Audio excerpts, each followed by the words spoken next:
It's a rivalry that just won't stop, one taking chunks out of the other and vice versa. It's on a par with David and Goliath, Godzilla and Mothra, Exotic and Carole Baskin. I am of course talking about Rolex and Omega, two brands that have a history of not playing nicely. And it's not going to stop with these two, the Cellini and the Ville. Let battle commence. Watchfinder, the pre-owned watch specialist. Now available in France, Germany, Switzerland, USA and Hong Kong. So we can keep on making great watch videos. I'd really appreciate it if you subscribed to the channel. If you already are, it really does help. Thank you. If I were Omega, I'd have a bit of a bone to pick with Rolex.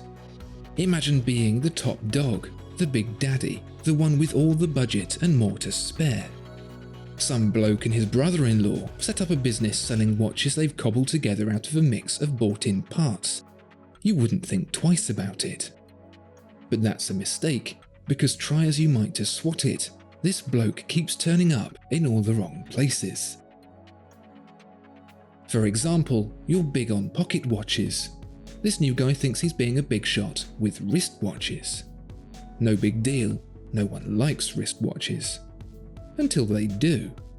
Now this guy has a whole bunch of them, and they're certified for accuracy by Q Observatory to boot. Who cares? They got lucky. Then, a few years later, you pick up the newspaper and find out a Rolex watch has been worn in a 10-hour swim across the English Channel. Okay, you think, they're not getting away with it this time. Let's crush the new kid. So you invest the next 5 years into a waterproof watch so complex it has 2 cases. That'll show 'em. But just as you're about to announce this new watch, the Marine, to the world, this guy pips you to the post again, only this time it's with a watch that winds its goddamn self. Now you've got budget flying every which way just trying to keep up with the guy who'd spent the better part of his career working out of a jeweller's in Hatton Garden. It's outrageous. You're Omega. You made the industry what it is, and now you're being outsmarted at every turn by this oik and his oyster. And it won't stop. The Submariner, the GMT Master, the Milgauss, a torrent of ideas flooding the market with affordable, hardy watches for which you seem to have no answer for.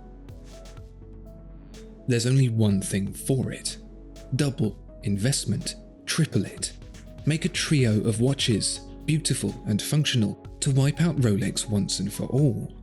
The Railmaster, the Seamaster 300 and the Speedmaster. Rolex is on the back foot. You get the NASA gig, Rolex tries to come back with the Daytona, but it's a failure. The win is in sight. But then your worst nightmare happens. People stop buying your watches entirely. A new technology has hit hard, and now everything you've worked for, everything you've built, has been razed to the ground. It's an apocalypse. The world is crumbling, and so you buy into any new technology you can, but to no avail. Except, what's this? Rolex is doing well. Thriving, in fact. Your ship is sinking whilst Rolex's floats like it's a calm day in the Med. Impossible. But it's true. As your world turns to dust, Rolex's turns to gold. It's the rivalry of the century, a bitter contest of one-upmanship that left a trail of destruction in its wake. But it's not over. Oh boy, is it not over. The dust has settled, the world rebuilt, and now it's time for round 2. There are many watches that are directly comparable between Rolex and Omega, and as you can understand, that's no accident. Submariner to Seamaster, Daytona to Speedmaster, and these two, the Cellini and the Ville. Where the Ville invokes a sense of gritty 50s film noir cool, personified by the lavish lifestyle depicted in the 1956 book, The 101 Dalmatians, and houses a design that has been passed down by the Seamaster to continue its elegance as the main collection turned more to sporting ruggedness, whose very name means to be under the protection of God. The Rolex Cellini, on the other hand, was simply created out of the blue in 1964 to try and capitalize on customers' desires to own more than one watch. This is so telling as to the mindset between these two brands. Omega is endowed with passion and creativity, superlative expectation driving it to push and push and push. Whereas Rolex is more pragmatic, asks simple questions, gets simple answers. It's J.R.R. Tolkien versus Dan Brown. One is brimmed with artistic excess that longs to plunge deep within your soul. The other gets the job done in an afternoon on the beach. At least, that's true for the most part. Where the Seamaster is bestowed with sculptural details and artisanal intent, the Submariner is slab-sided and simple-minded. The Seamaster is a tube of Winsor & Newton oil paint. The Submariner is a tin of Ronseal. But it's different for the Cellini. Where the Seamaster, Speedmaster and Railmaster all dared to venture into Rolex's territory, the Cellini is very much the other way around. That's why it took until the 1960s for Rolex to dare try it, and why its design has floundered around in comparison to the almost religious steadfastness of the rest of the collection. You could say that it's the very first duel the two brands have had on Omega's turf, what with Omega playing catch-up for over a century. And it's clear to see that this home advantage is playing out for the positive. The DeVille is, for a start, over £1,500 cheaper at £10,520 and adds a date complication to boot. If you want a date on your Cellini, that'll make it almost £4,000 dearer than the Omega. The Omega also gets a stunning honeycomb dial in comparison to the Cellini's rather plain affair, which again, if you want a better, you'll be going up a few £1,000s more on the Cellini scale.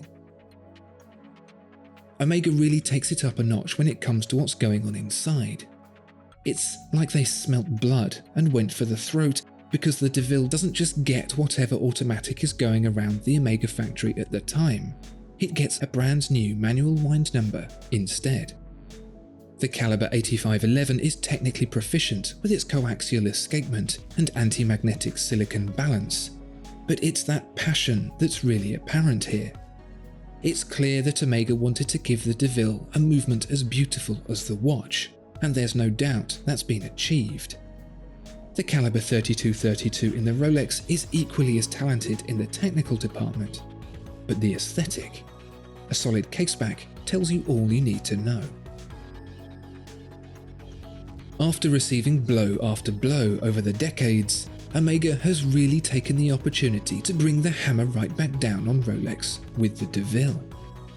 But here's the thing, as exemplary as the DeVille is, as many pounds as you'll be saving buying one over the Rolex, as much as it may have taken this battle, it's only one part of a very big, very long war that's just going to keep on going, and not often in Omega's favour.